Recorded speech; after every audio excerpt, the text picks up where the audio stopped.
Si t'as aimé The Office, Brooklyn Nine-Nine ou la chronique des Bridgerton, Dahmer, je vais pas te cacher, c'est une autre ambiance et je vais te raconter ça. Dahmer, c'est le genre de série, quand ça finit, tu te dis pas pourquoi c'est fini. Il n'y a pas une saison 2, c'était tellement good vibes. Dahmer, c'est un ami qui te dit la série j'ai adoré, je l'ai regardé au moins 3 fois d'affilée, le personnage c'est tellement moi, bloque-le de tous tes réseaux et appelle la police. Moi, Dahmer, je l'ai regardé sur Netflix et depuis, Netflix ne me propose que des documentaires et des séries sur les tueurs en série. Pour Netflix, je suis devenu Christophe Ondelat. Ma passion, c'est les crimes. Le soir, pour m'endormir, je compte les tueurs en série. Michel Fourniret, Émile Louis, Émile et Images. Ah, c'était un piège. C'était pour voir si tu connaissais tes classiques du rap français. Mais quand même, l'algorithme de Netflix, il est chelou. Dès que tu regardes un programme, il te balance tous les programmes dans la même veine. Par exemple, ma sœur, elle a regardé 2 films avec Kevin Hart, un stand-up avec Chris Rock, 2 avec Dave Chappelle. Son profil Netflix, on dirait le Wakanda. Donc, Dahmer, je vous explique, c'est l'histoire d'un tueur en série, ça raconte sa vie, son œuvre, on le surnomme le cannibale de Milwaukee. Ça claque, hein. Quand t'es un tueur en série, il te faut un nom qui claque, quoi. Ed Kemper, l'ogre de Santa Cruz, Guy Georges, le tueur de l'Est parisien. Tu peux pas être un tueur en série et t'appeler genre Dédé, l'as du Morito. Tu vois, ça passe pas.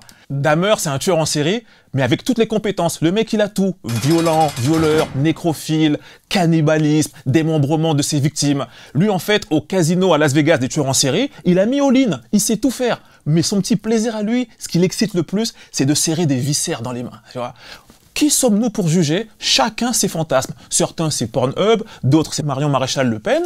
Lui, c'est les organes internes. Ça s'appelle la splancophilie.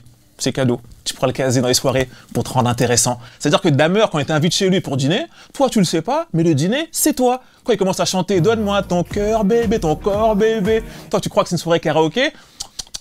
Dans sa tête, il te voit en souris d'agneau, avec des petites pommes de terre sautées à l'ail, tu vois. Il est en mode Cyril Lignac, c'est croquant, c'est goûtu, les piments d'Espelette. Waouh, c'est la pire imitation de Cyril Lignac, on dirait Nicolas Canteloup. Cette série met tout de même en avant les failles de la police et du système judiciaire de l'époque, parce que Dahmer, plusieurs fois, il est à ça de se faire attraper, mais il passe entre les mailles du filet.